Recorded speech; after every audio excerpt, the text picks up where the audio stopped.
thank you very much. It's a true pleasure to be here today and be a part of this group. And over the past few days, it's been a fantastic experience. And it's particularly exciting, I think, for our panel to follow two amazing presentations this morning as well. And it's amazing how what we are going to talk about now fits in so well with and follows on what has been discussed in the two previous presentations that we had this morning as well. And that is, we're going to really look at the role of community groups and organizations in creating spaces of trust and a sense of belonging and offering sanctuary and connection, and the challenges that we are facing as a group in doing that today. Because it is somewhat of a unique situation we're in today, perhaps historically not too unique, but certainly unique to us individually. It's a time that is very challenging for what we are doing, and so we're going to talk a bit about that today. How do you create that sense of belonging when you are also facing, in many cases, a hostile environment? And with threats to your security in your planning and your purpose and your delivering of your mission, and how do you address those challenges and what's causing them, and is this now going to be the new norm, or are we going to be able to move on and get back to normal, whatever that normal happens to be. So I'm going to let each of the panelists are going to give their own personal experiences on these issues, rather than me sort of posing questions to them. We really want to allow engagement with you as well. That's very, very important for us. So we're going to just present our situations and experiences in a rather compact form, about 5 or 6 minutes each.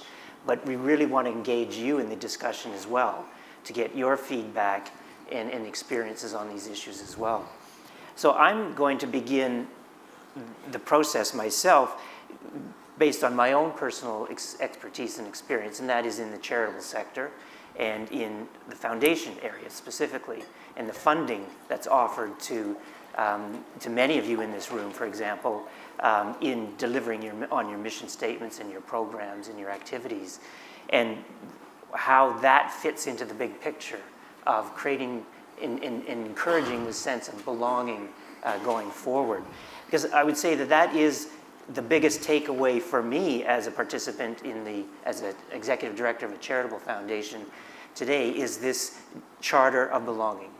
And I'm going to give you some examples of how this is. I'm going to be using that going forward now in what I am doing day to day as an executive director of a charitable foundation, how that one little piece of the value of that piece of material that has been developed and presented as part of this conference is going to really shape our organization going forward as a very material contribution to how we're going to act and behave going forward. But let's begin just with defining the historical notion of charity and how charitable organizations were created and can create a sense of belonging and connection in community. If you go back to the basics, a charitable organization, under definition, offers a common service or product available to everyone. And that's important to know, that it has to be legally in the context of every charitable organization. They have to be offering a common service or product that is available to everyone. And in essence, a charity exists as a privilege, not as a right, because it performs a function that you would normally expect your elected government to perform. But because that government doesn't have the expertise or the ability to perform, in many cases, community services, they allow charitable organizations to be formed to provide that service. And then the charitable organization to operate is given the privilege of issuing tax receipts, which reduces a donor's income or tax revenue to the government and funds that organization's operations. that's the basic context of what charitable organizations do. And I believe probably 90% or more of the people in this room are involved in charitable organizations. So it's very relevant for you to know that that is the underpinnings of why you exist. It's because government themselves cannot do the job good enough. And they've allowed you to create your organizations and offer that service. And as part of that, they've allowed you to issue tax receipts that reduce the government's tax revenue, but offer the funding for you to do your work. And many organizations are charities, health organizations, education, religious organizations. The real notion here is the common good challenge. What happens, and the challenge there is what happens when there is a difference of opinion on that notion of common good. And so a good example of that challenge that we're facing today on that is in the US, of course, the government threats and attacks against charitable organizations, such as universities and human rights organizations. They're trying to impose a different view on what is the common good. And they, of course, being the legislators, have that ultimate decision on who can and cannot operate as a charitable organization. And I would say that that is a fundamental threat to each of us in this room today, and a fundamental threat to the notion of charitable organizations, the history of charitable organizations, of allowing community groups and individuals to coalesce and act on what they view are the deficiencies within their own communities and their own networks of influence. And I think that's a real threat, and I would argue that today there is no room for complacency for the charitable sector and organizations such as us in this room today against that movement towards that hostile movement against the charitable sector. In Canada, the charitable sector is the #1 industry by GDP. It's the third largest employer in Canada. And I would suspect that those same statistics exist across many countries. But I can speak and tell you that in terms of Canadian participation by charities. When you think of the health sector, the educational institutions are charities. And even when you exclude the health sector, charitable organizations are the third largest industry sector in Canada. So it's a real issue, not only in Canada, but around the world. And let's use another example. What happens when you disagree with that notion of common good from a religious standpoint? So let's say, take for example, the Taliban in Afghanistan. Well, the Taliban is arguably, or they argue, representing a secular belief, and they are imposing that belief within their confines of their geographic state. But what happens if you disagree with that? What you find in those types of situations, when you have autocracy or totalitarianism, that charitable organizations have to go underground to operate, because there's just no acceptance of difference of opinion in a totalitarian or authoritarian state. And that is a real risk to us as charitable organizations, even within democracies, is that if we're under threat by a different definition of what is the common good, as we believe it is, then you have to start operating more and more underground. You're pushed underground because of the attacks, legislative attacks and so on against you, that are going to hinder your ability to deliver on your mission statement. So that's why I believe the development of this belonging charter is a very, very important step forward for us as a group of charitable organizations, because it allows us to embed those concepts into our mission statements, into our public communications, into our outreach to our communities and so on. It provides basically a map or a context for incorporating that notion of belonging into our own organizations, and to give additional justification, if you will, or means a sense of purpose around why we exist and what we're trying to accomplish. So I'm very, very grateful to Kim and her team and the group for coming up with that sort of very succinct and means by which we can go forward on this notion of belonging and reinforcing it within our own charitable organizations. And let me give you an example of how I am going to do that. So as the Veritas Foundation operates a donor-advised giving fund, we have 26,000 donors across Canada. Since 2023, DAFs in Canada can now fund both registered and non-registered entities and programs in Canada, meaning that if any individual in Canada has an idea of how to deal with an issue within their community, they can open a DAF account and immediately be registered as a charity. They don't have to go through 2 or 3 years of registration process and funding and legal and so on. They can open an account instantly and run their charitable programs and accept donation dollars for their programs instantly within 24 hours.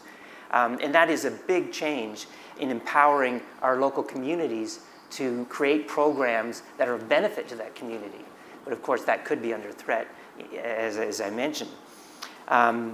And in Canada, DAFs disperse 12% of their assets every year, historically, versus private foundations, which only distribute 4%, and community foundations, which distribute 5.7%. So our ability to empower the individual in the community with their own charitable projects is very significant. And to then use this charter of belonging as a foundational element to encourage them to adopt it and to put it into practice is going to be very significant. We also rate 56,000 charities in Canada in terms of their impact, their strategy, their governance, and their finances. So as part of that process of rating them, giving them a 5-star rating, we will now incorporate this charter of belonging into our survey, into our process of rating their impact and their process, which is going to be new for us. And again, that's a material outcome from this particular conference in terms of what we will be doing going forward. And let me give you a few examples of that. We calculate what we call a return on charity capital in organizations. And we include in that indirect value that is contributed to the community by charities, not just direct value.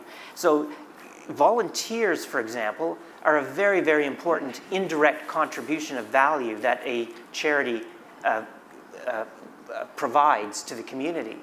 And yet there's no value per se, there's no stated value on the balance sheet or income statements that determine that contribution of volunteers. So adding the value of volunteers as one small example, the indirect value increases the return on charity capital that a charity contributes to their overall community. And that will now incorporate this notion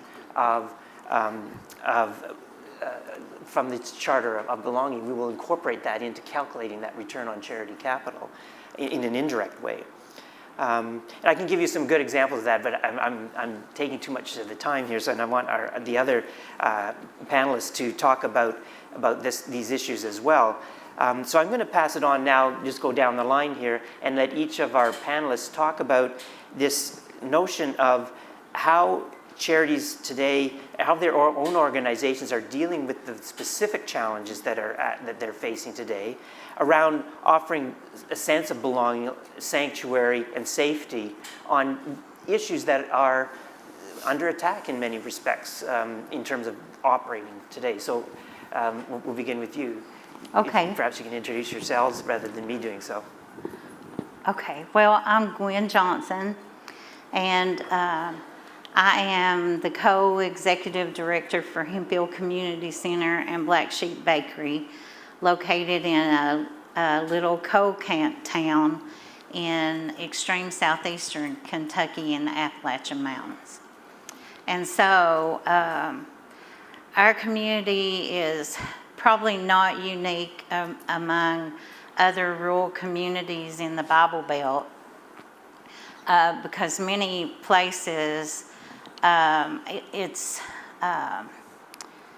there's a lot of stigma around folks of other religions, folks in the LGBTQIA plus community, and many other differences, whether real or perceived.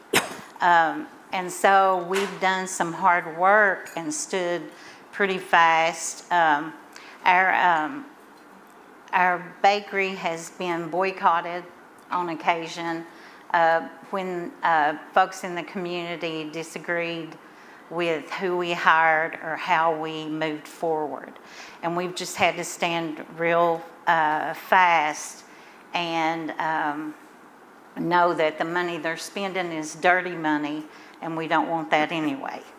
And so it's, after all these years, we had an occasion last week that this guy showed up, and he, everybody knows everybody in a small town pretty much, and he would not tell us what his name was or what his business was, but he took a threatening stance several times, because I'm a people watcher and a body language watcher, and so he was being observed pretty closely without appearing to, if I could. So he came like 3 days in a row, and we fed him because he said he didn't have any money, and we let him sing some songs with the musician, and he kind of elbowed the musician out of the way, and then when he left there on Saturday night, he followed a lady who was leaving there and scared her, really frightened her really badly. And he had a headlight out because the front of his car was bashed and the windshield was broken.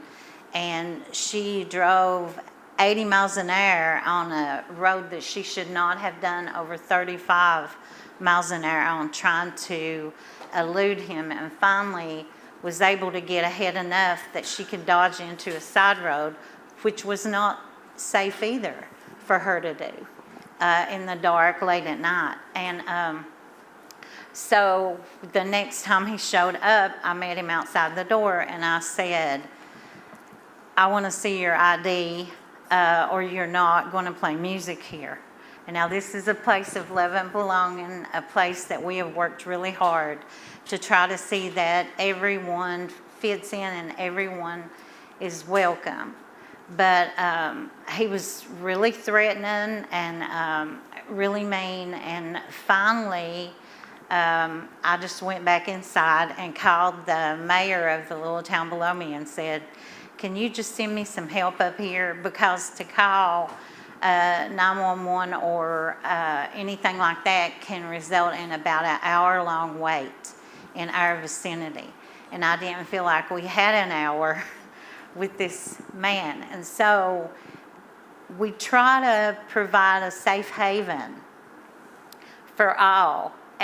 But we're living in really evil times, I believe. And so I think that there have to be some safety perimeters. There has to be somebody with guts enough to say, okay, what are you about? You're baffling us, you're eluding our questions, because when we would ask who he was, he would say, it's my business who I am. And I was like, well, who's your family?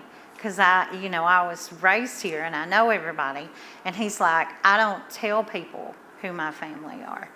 And so it was just the most mysterious thing to happen right before this panel, because it was something that had never happened before. And I think in terms of providing a place of love and belonging, we're going to try to do that at all cost. But we have to stay safe. We have to keep people safe. And not everyone comes with the best intentions. So.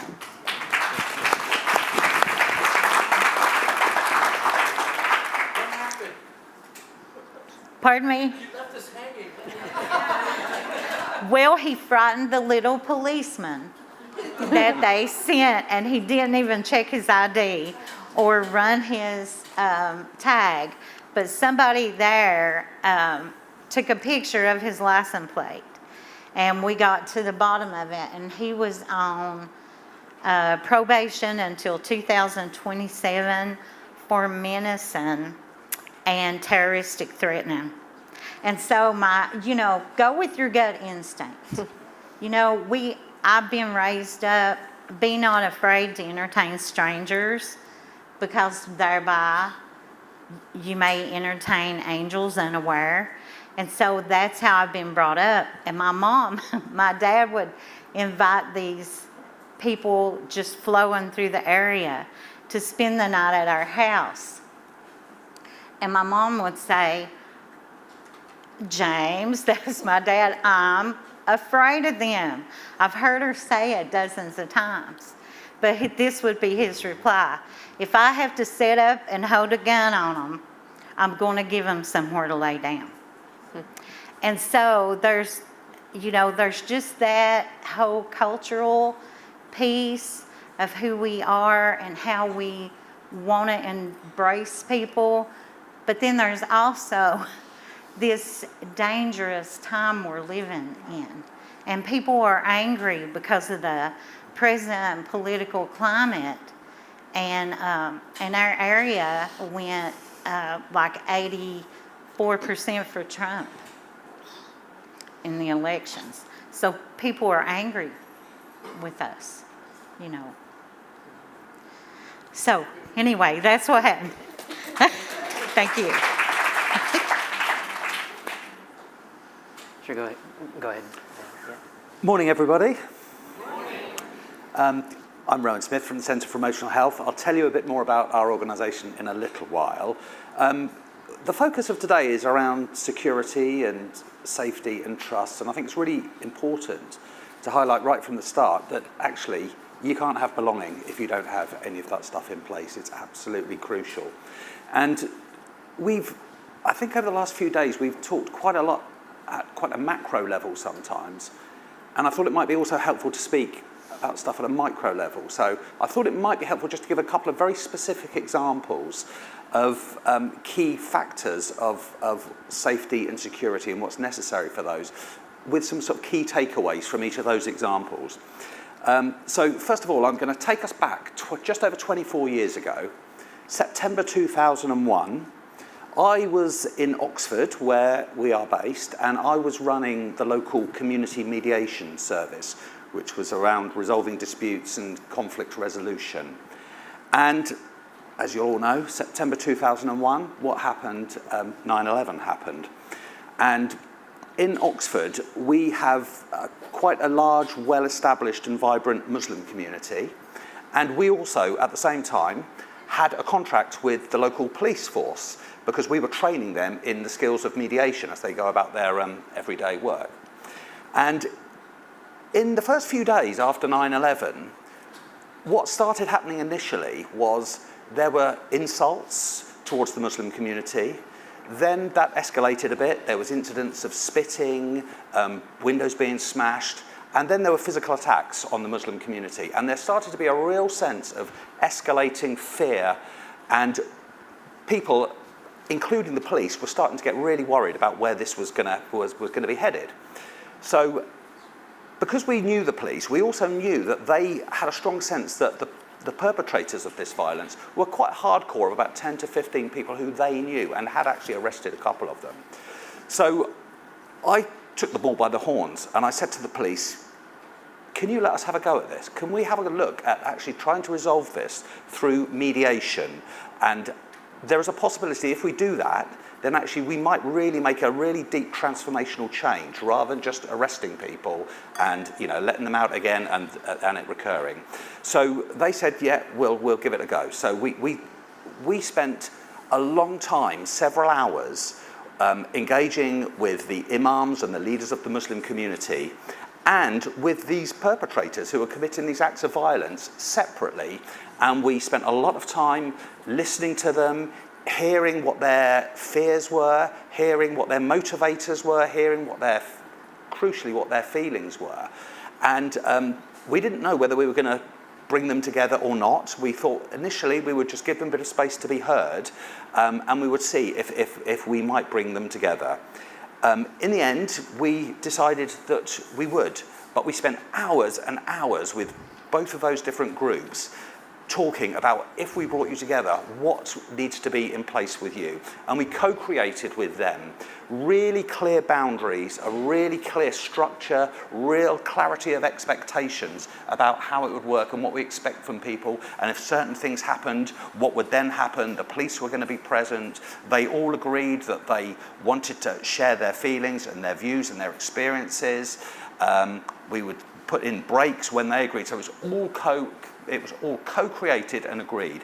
And we had the best part of a day long where we brought these two groups together. And it was tense at times, and sometimes people's emotions became really high, and we were thinking, do we stop? We were gauging it all the time. Do we have a break? We had several breaks throughout the day where we were negotiating with people. And it was a really intense day. And if this was a Disney movie, I'd be saying to you, and they walked out and they held hands and they were best of friends forever. That did not happen. What did happen, though, was that people were able to express their views, people were able to be heard, and they were able to express their feelings and have their feelings acknowledged. And what we also know happened after that is that changed things. That stopped what was happening, and the police's fears of escalation were allayed because it didn't happen anymore.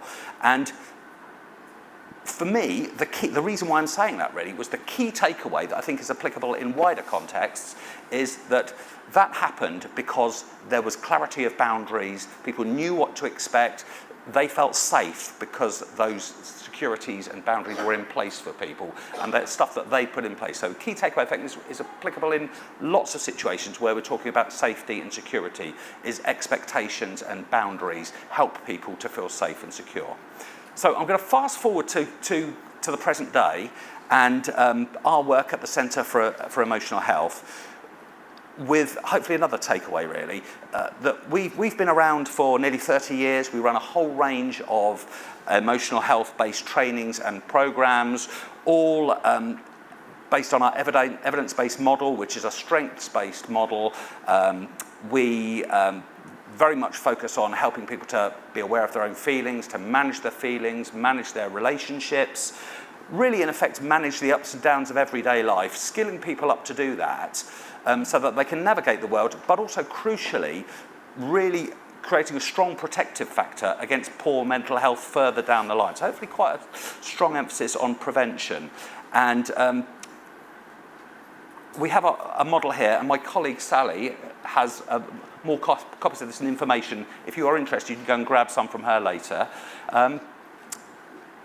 We know that the content of what we do is really important, and we also know that what is absolutely crucial is the way that we do things. So I think that's something that has got real wider applicability. We often focus on what we do, and it's often the way that we do it that is transformational. So for us, the way that we do things and the way that we think that we enable change is through treating people with respect, through responding with empathy, through being open, through accepting people, not being defensive. And quite often, if you want to make a change, you have to go, it's helpful to go to a place of vulnerability sometimes. And if people are going to those places, there needs to be a climate of safety and security, and you need to create that climate, and you do that by the way that you do things. So, as well as doing things in a certain way, I think there's something about modelling it. So I think that the reason I'm mentioning that, because a clear takeaway for me is that actually let's focus on the way that we do things and not just what we do, but also let's model it. Let's walk the walk. We know that people learn far more from what they experience and see other people doing them rather than what they're told. You guys don't feel safe because somebody tells you you'll feel safe. You feel safe because of what you experience, and you're responding to the behaviour and the modelling that is all around you. So really want to end by just highlighting that second takeaway in all areas of life. thinking about the way that we do things and modelling the way that we do things to other people is what helps us to feel safe and secure. Thank you.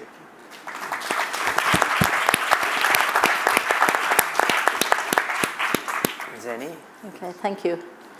Thank you very much. First to say thank you very much to Kim for inviting me to the symposium, and to everybody here, because I've been part of so many group sessions and have learned so much from so many of you that I take back to South Africa. I'm Zeni Thumbadoo, I'm from South Africa, and I'm just going to keep my focus on children because I come from a children's organization. I just wanted to say in terms of the topic that I do believe that children need safe and trusting adults in the life spaces in which you find them.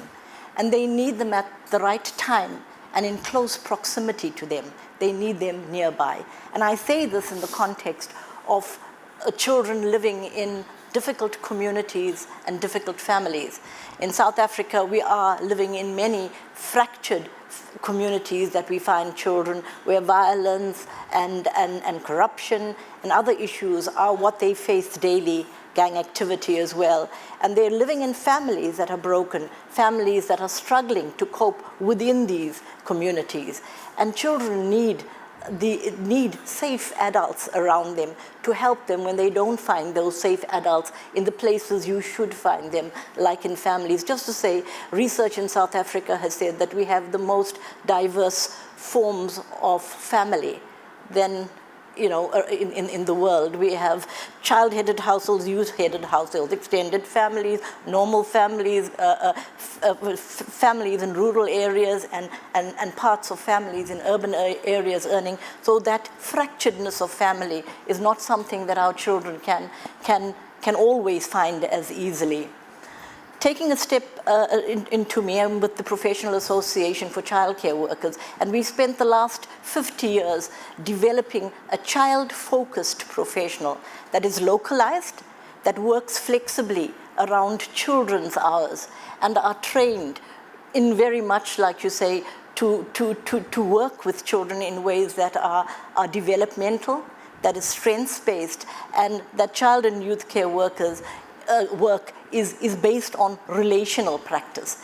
So childcare workers are trained according to the Circle of Courage, which is a model that's quite interesting in that it actually has 4 quadrants that we focus on, which is belonging being the first one, mastery, independence, and generosity. It is based on the medicine wheel. It has been developed by Larry Bentro and Martin Broganleg, but it means that our child and youth care workers who come from local communities are trained to actually be the type of adult for children that can bring security into their spaces.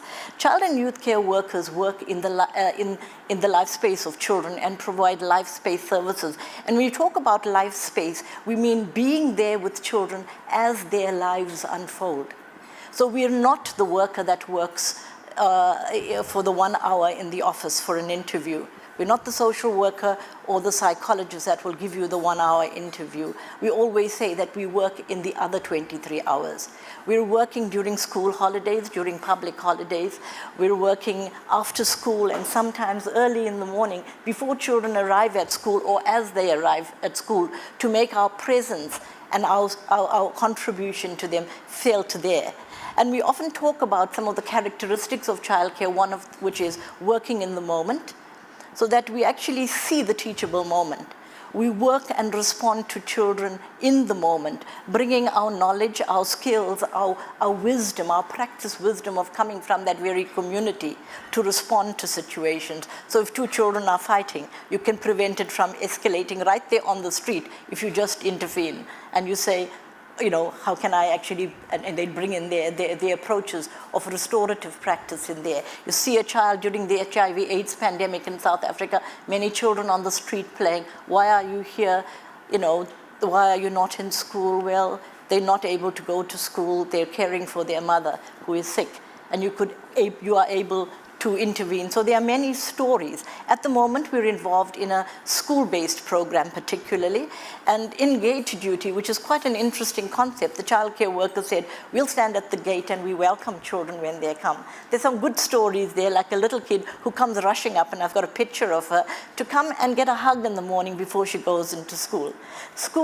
Coming into school from communities is a transitional moment. You're moving from your community and family, and you're getting into the school environment. You need someone there maybe to help you transition. Some children do. You pick up children who are coming in and you say, well, what have you got here? It's a knife. I'm bringing in a knife into school. I'm protecting myself because I'm bullied, I'm gay. And so they are able to immediately pick up that issue and respond to it. Children coming late to school, tearful, not well, prepared for school, pick up what is happening, and that's where we've picked up numerous child protection issues. Children are coming in late because they're raped, they're sexually abused, sometimes directly at home. And they're able to pick up those issues and respond to them. So child and youth care workers bring in themselves as actually the tool for intervention. And it's not so much always, I want to say, about programs that we do. It's also about practice. And I think you make the point about, it's like how we do what we do. It's how do we bring ourselves into a relational way so that children can respond to us. Children in South Africa disclose abuse to childcare workers first.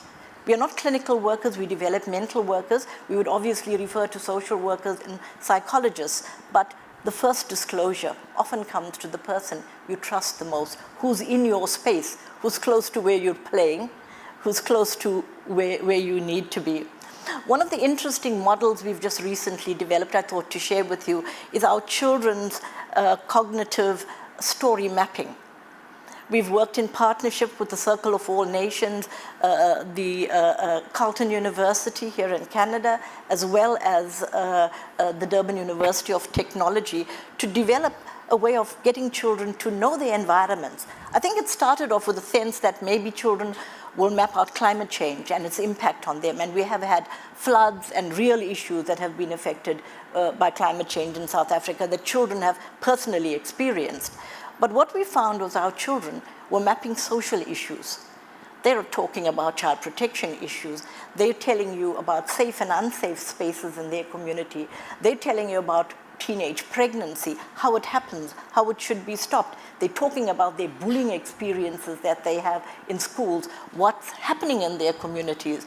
In one of our communities, and what we were able to do is surface the voices of children in a very creative way, because children don't always speak about what's happening to them. They need more creative methodology to help access their voices, but we are able to locate them. So if you say that a large number of child protection cases have come through the mapping processes because they're telling you what's happening, it's a little bit different what's happening in KwaZulu-Natal, which is one province, compared to what's happening in the Western Cape and compared to what's happening in Kimberley. So you are able to pick up that even with our responses to child protection or any issues in program design, we need to see that we design according to the voices of children and what they're saying, because the issues are different. Mining areas are a challenge. And in the Northern Cape, in our mining community, we found a lot of abuse, particularly of boys as well. And we did a research on safe and unsafe spaces.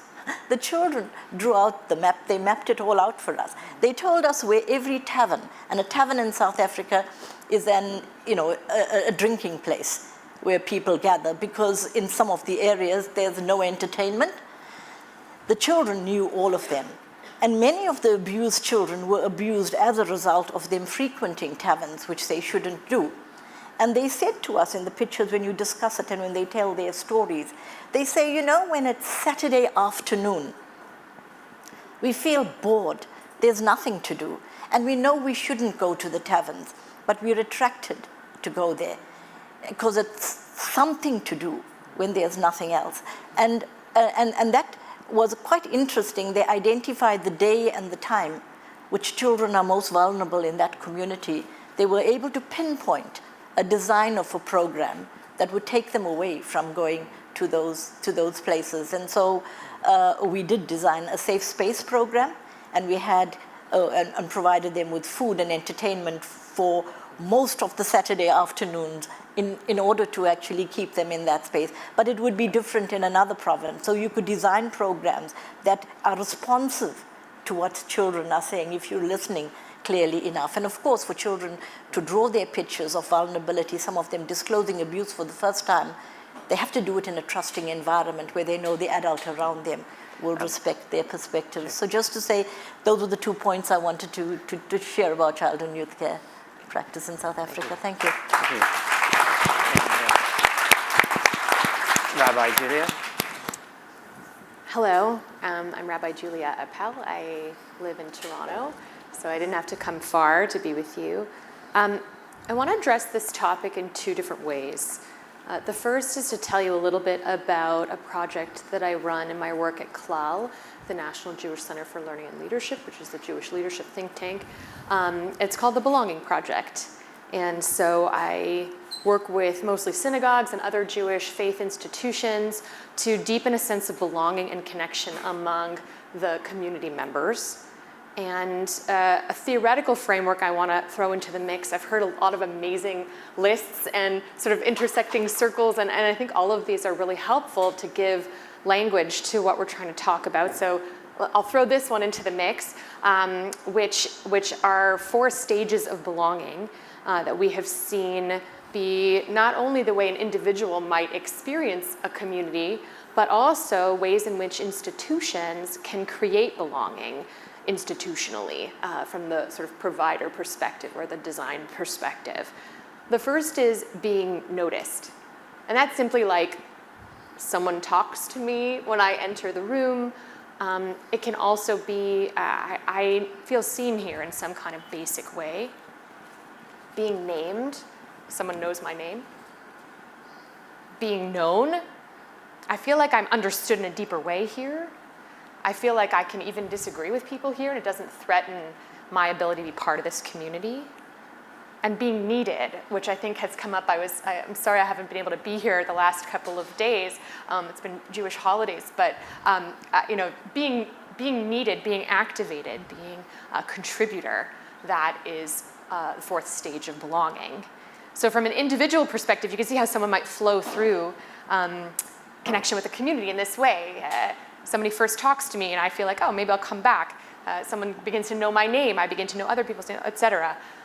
And what I challenge communities to do when I work with them is to say, okay, how do you design for that to happen? It's not a coincidence. It's not, you can't just have a wine and cheese and put people in a room and suddenly everybody actually would travel to the hospital to pick someone up that they met at the wine and cheese. It doesn't work that way. So how do we design for noticing people? That's both, do we have opportunities? Do we have greeters? But also, do we have change tables in the men's washrooms? Do we have ramps so people with mobility issues can come in? Do we have hearing support? All of these different pieces let someone know I am noticed, I'm planned for. Do we create opportunities for people to know each other's names?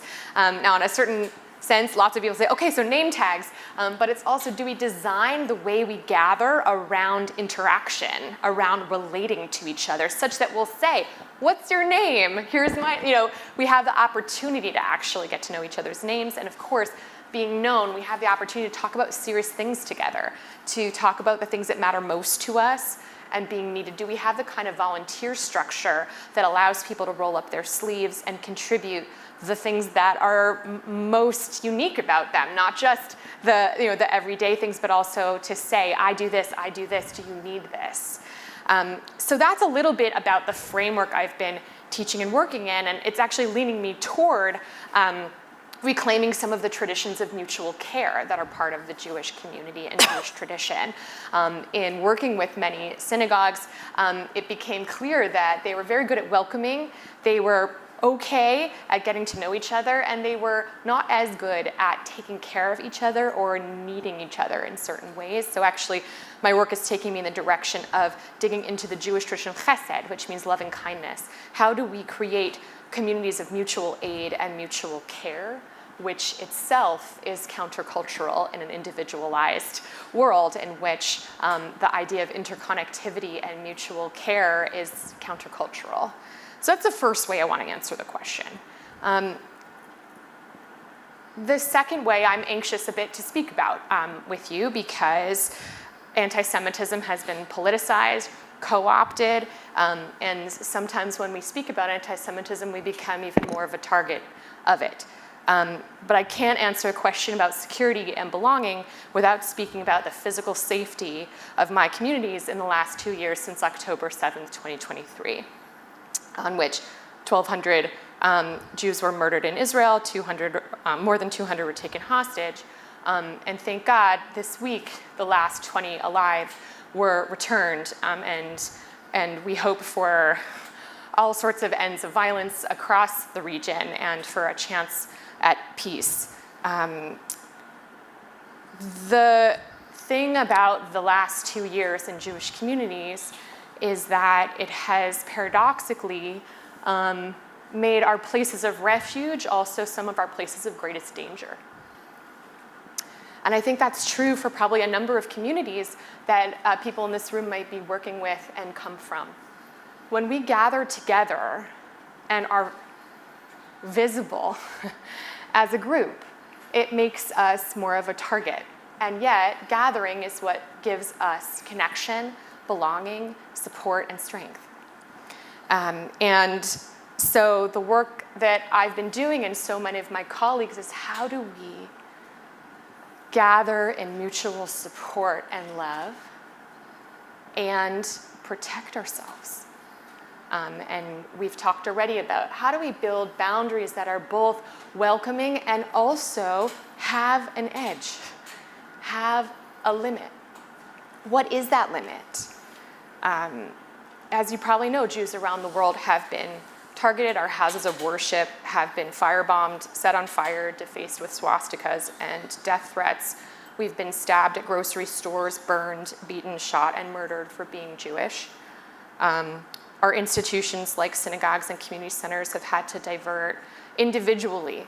An individual institution has had to divert tens of thousands, hundreds of thousands of dollars from child care, from financial aid for those in need, from worship, from visiting the sick, from aiding those in crisis, and put it into security. Security guards, bollard. I never knew the word bollard. Bollard is a large metal post to prevent people from ramming their cars into your building. They just installed them in front of the Jewish Community Center downtown here in Toronto where my kids go to school. So we have this need for safety. There is the emotional, the spiritual, the psychological safety that I kind of talked about in the first version of my answer. How do we create communities of care? And then there's the second part. How do we create physical safety? How do we do it in a way where we don't lose the core of what we're trying to do here, which is love each other, which is build an alternative vision of the world? How do we do that and have 3 security guards at the door looking through bags to make sure no one is bringing a knife to stab people during worship services, which happened 3 weeks ago in the UK. So that's the fine line of building Jewish community today. And I want to share with you something else, which is you would think that that would result in a decrease in numbers. A decrease in numbers at Shabbat services, a decrease in numbers of people joining synagogues, a decrease in numbers of people who just feel it is not worth my physical safety to go and gather with Jews. And you would be wrong, because one of the most interesting things that has happened in the last 2 years has been a significant surge in interest among Jews in connecting with Jewish community. A survey in 2024 done by the Jewish Federations of North America found, so in the year, over the year following the attacks of October 7th, 30% of adult Jews want to participate more often in Jewish communal life. 43% are interested in increasing their engagement with Jewish life. and 30% of unaffiliated Jews. That means Jews who don't belong in any kind of way. They don't pay a membership, or they're not on the roster of a synagogue in any kind of way. 37% of them were reported being interested in joining a synagogue. So we have all of those things in the mix. We have a time of some of the greatest danger of being visibly Jewish, and we have a surge of interest in being in Jewish community, despite the danger of it, and in fact, probably because of the felt vulnerability of people. Our people are seeking belonging and connection in response to physical and psychological unsafety, and they're seeking the safety of community. They're seeking the safety of understanding and of mutual support. And so I hope that can give a frame, both the first version of the answer and the second. How do we build ways of mutual support, of being able to find refuge, of finding places where we feel fully understood, and balance that with physical safety, with where do we want to draw boundaries, when do we want to open them, and when do we need to reinforce them? And that's something that we're really living every day in my community. Thank you.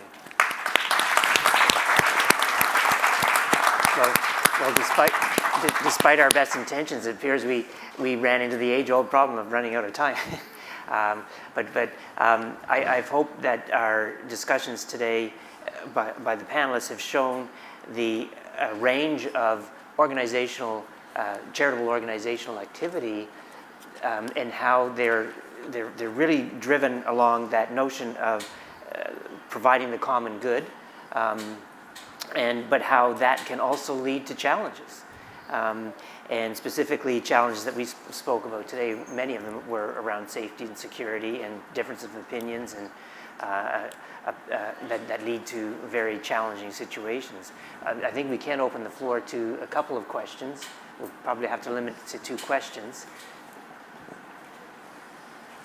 Thank you. I hope you can hear me. So it was a wonderful panel, and so I would try to be short, though I do want to give some context. I'm really worried as a human from a diverse background on the future of children when it comes to not just their own security from harm, but also their security from harmful voices that are leading them to potentially cause harm to others. I'm from India, and I've been in the UK for 5 years almost. I've never had, I'm proud to say, never had any racist experience. But of late, the far-right voices around the world are also influencing, people in the UK. And I've had one incident when a group of young preteen and teen boys on bikes were, wearing these black balaclava masks and were patrolling. And I was incidentally in an Indian outfit, and I first saw they were talking to each other, and then they chased me down. And I kind of, for the first time in my life, a woman who is very empowered to deal with harassment on streets coming from India, which has high rate of sexual crimes, I was completely appalled and taken aback on how to respond. And I was not angry. I was just saddened by the fact that, these are young children, and you just don't know how to respond. And then a friend of mine sent me a similar video from a London Underground tube incident where a South Asian woman, again, had similar experience. And when she kind of, raised the voice to call the police, she almost felt judged by her co-passengers because I think one of them just said, but they're just children. So my question to you is the conversations we're having as adults, I think we do have a way of dealing with these conversations as an adult, but I'm very worried, and our folks from Digital Wellness Lab are here because they look at social media and its impact, but there is a huge responsibility we carry on the future of these children who would be voters of the future, but we need to do something today to kind of help them be secure and also others around them be secure in future. Yeah, thank you.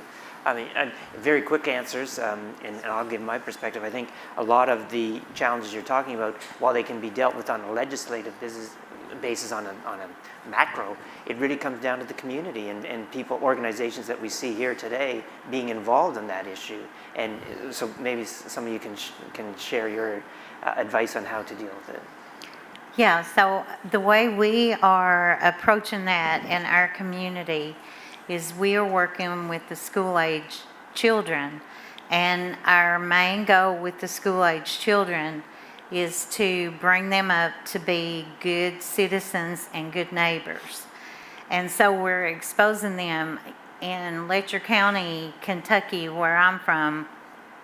We're 98% white.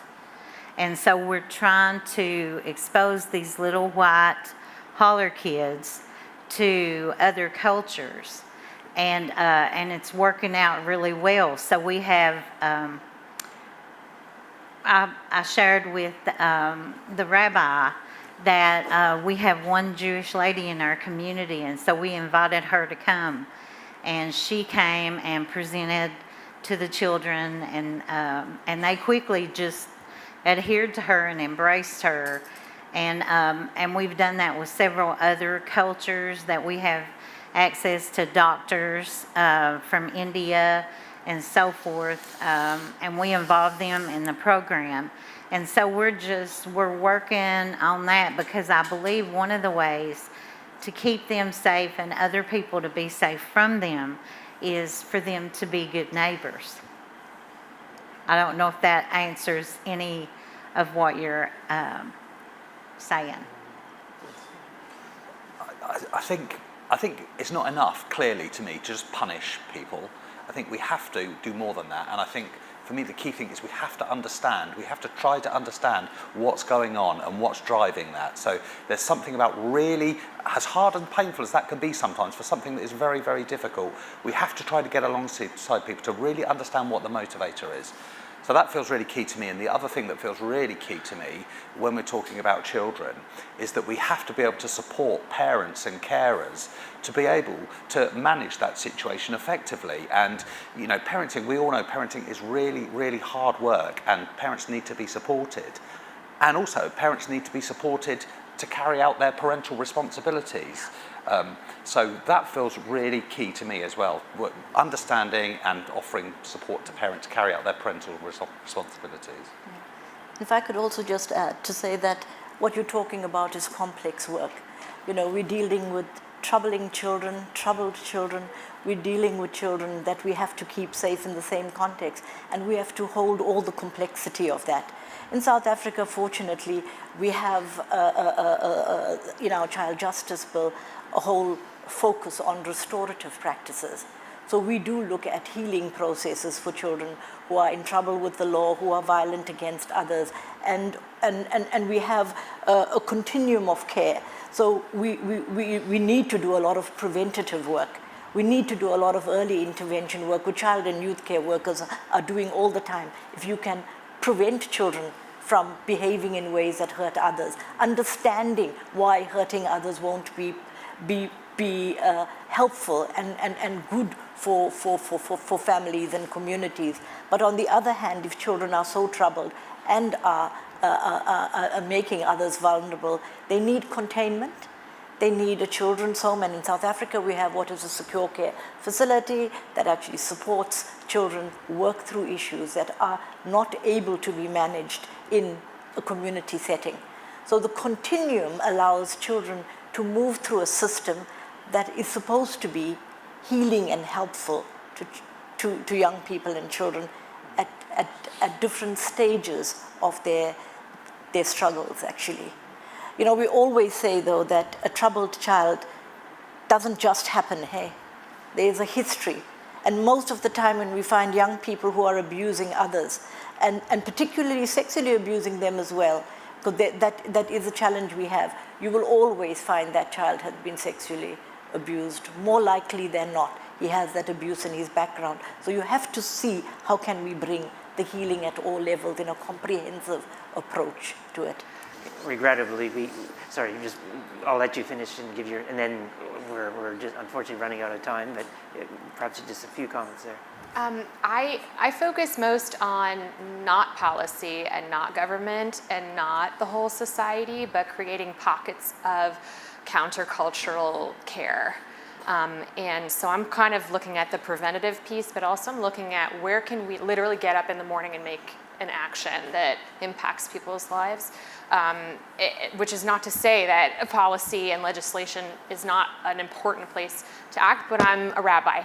And so, my sphere of influence is building communities in which we can model what it looks like to be a caring person, what the values are that we want to focus on, and for the children. So one of the places where I'm a member, a faith community I'm a member of, there are always children running around the sanctuary and sometimes being held by a parent while they are leading the service or while they are reading from the Torah, and the ways in which the children are integrated as full members of the community is partially all about demonstrating dignity, about demonstrating that they are a whole world in and of themselves, and expecting that from children because we expect it of ourselves. So I from a sort of relational, interpersonal, and each person being able to do something perspective, I think the modeling of care and the modeling of sensitivity and the modeling of living with integrity and with values, and to say, like when I have a Muslim colleague over for a Shabbat dinner and my kids are like, we've never met someone Muslim before, and I say, well, this is my friend, and he'll tell you all about it, right? Those kind of experiences build capacity in our kids to see what they haven't seen, right? Because you can't become what you haven't seen. So that's that's where I'm coming from, is how do we model the kind of people that we want to help our kids grow into, and it's by doing it ourselves. Yeah. So as you can see, I think, the solutions are really micro-driven by the challenges that we are addressing in terms of the common good, which is in why we exist as charitable organizations, is to address those. So thank you for allowing us to share our time and our comments with you, and look forward to meeting you outside of the panel as well.